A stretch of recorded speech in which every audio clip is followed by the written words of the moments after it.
Hi friends, అందరికీ నమస్కారం. Welcome to my channel. Friends, ఇప్పుడే అందిన వార్త ఘోర రోడ్డు ప్రమాదం, తీవ్ర దిగ్భ్రాంతులలో ముఖ్యమంత్రి.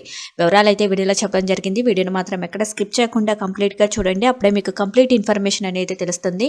అలాగే ఇప్పటి వరకు మన ఛానల్ ఎవరైతే సబ్స్క్రైబ్ చేసుకోలేదో దయచేసి సబ్స్క్రైబ్ చేసుకోండి. సబ్స్క్రైబ్ చేసుకోవడం వల్ల ప్రభుత్వం నుంచి వచ్చే ముఖ్యమైన అప్డేట్స్ అన్నీ కూడా ముందుగానే మీకు తెలియజేయడం జరుగుతుంది. అదేవిధంగా లైక్ చేయడం మాత్రం మర్చిపోకండి. లైక్ చేయడం వల్ల ఇలాంటి ఇంపార్టెంట్ ఇన్ఫర్మేషన్ చాలా మందికి రీచ్ చేసిన వాళ్ళం అవుతాం. ఇంకా లేట్ చేయకుండా వివరాల్లోకి అయితే వెళ్ళిపోదాం. ఏపీలోని గుంటూరు జిల్లాలో ఘోర రోడ్డు ప్రమాదం చోటు చేసుకుంది.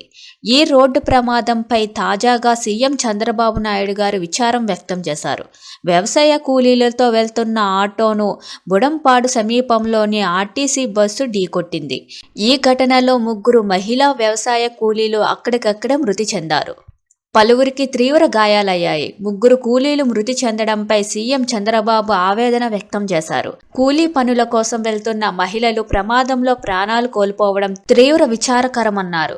మృతుల అరుణకుమారి, నాంచారమ్మ, సీతారావమ్మ కుటుంబాలను ఆర్థికంగా ఆదుకుంటామని ముఖ్యమంత్రి చంద్రబాబు నాయుడు గారు అన్నారు.